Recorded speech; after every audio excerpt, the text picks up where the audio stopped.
Welcome বন্ধুরা, আজকে আমার চ্যানেলে আপনাদের আসার জন্য অসংখ্য ধন্যবাদ। আপনারা এসে একটা লাইক অবশ্যই করবেন, সাবস্ক্রাইব করে যাবেন, কারণ আমি ট্রাই করেছি আপনাদেরকে একটু আনন্দ দেওয়ার।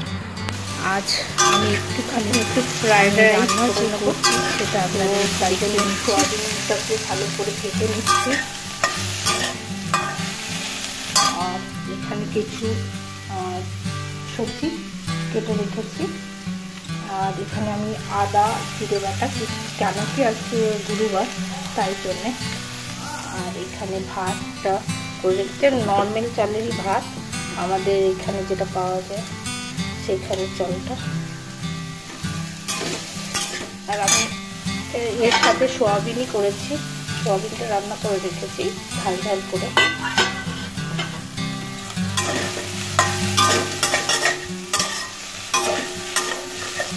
আর এই কড়াইটা আমি নতুন নিয়েছি, এই কড়াইটা বিনোদের।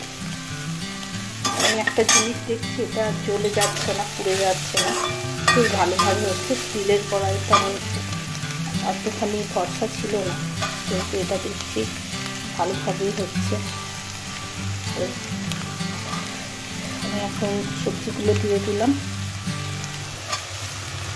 সবজিগুলো দিয়ে একটু ভালো করে ফ্রাই করে নেব। তারপরে আমি চালটাকে দিয়ে দেবো, আর একটু গোলমরিচও দিয়ে দেবো, তাহলে একটু করে টেস্ট হবে, আর একটু ফ্রাইড রাইসের মতন হবে। একটু সবজি ভাতই বলতে পারেন, ভাত ভেজে সবজিগুলোকে। আর ওখানে আমি ওটা বসিয়ে দিয়ে এসেছি।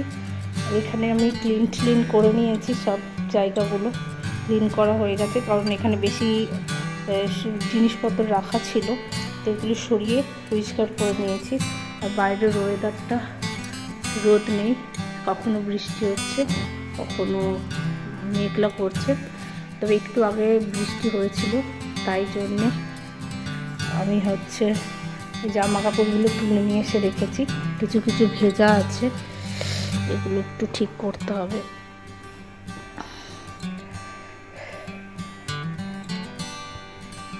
চলুন দেখি কি চলছে ওখানে। রান্নাটা ছেড়ে এসেছি।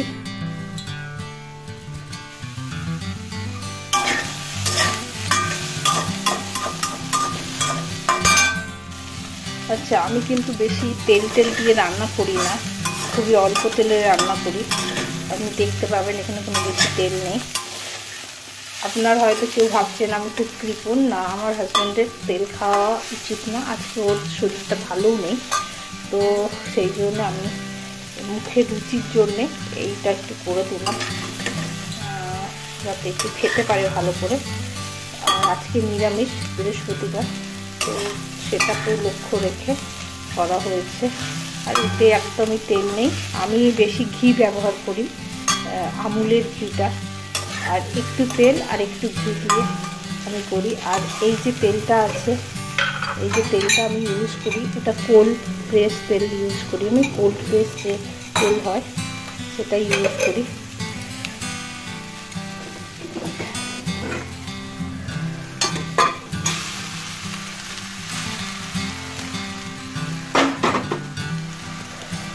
তো চলুন আমি পুরোটা তৈরি করে নিই, তারপর আপনাদের সঙ্গে আবার শেয়ার করছি।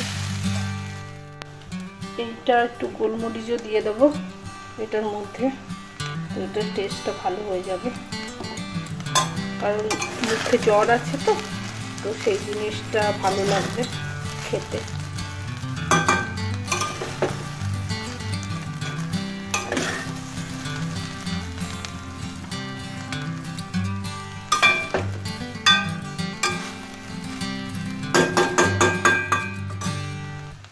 হয়ে গিয়েছে, এবার আমি এটাকে ঢাকা দিয়ে দেবো, আর আমি একটু সালাদ কেটে নেব। আর আজকে আপনাদের সবাইকে নমস্কার। আমি এইটুকুই শেয়ার করলাম, কারণ আমি ব্লগ শেয়ার করতেই পারি না, কারণ বাড়িতে অনেক কাজ থাকে আর আমি একা হাতেই সামলাই। মাঝখানে আমার একটি কাজের দিদি ছিল, হেল্পিং হ্যান্ড, তো সে চলে গেছে নিজের বাড়িতে। এখন একজনকে রেখে দিয়েছিল, সে আধা দিন আসে, আধা দিন আসে না, তার নিজেরই কাজ আছে আর নানা রকম বাহানা বানায়। তো আমি সেই জন্যে আর এখন নিজেই করছি যতটা পারছি। নোংরা হয়ে যাচ্ছে বাড়ি বুঝতে পারছি, তাও চেষ্টা করছি নিজে হাতে করার। চলুন আজকের জন্য আপনাদের সবাইয়ের কাছে বাই বাই, টাটা। আমার চ্যানেলটা সাবস্ক্রাইব করে নিন, আমার ভালো লাগবে। আর আমি বলছি সংযুক্তা, দিল্লি থেকে, দিল্লি মানে গুরগাঁও হরিয়ানা থেকে। আপনাদের ভালো লাগলে একটা লাইক, আশা করবো একটা লাইক আপনারা করবেন। তো আজকের জন্য টাটা, বাই বাই।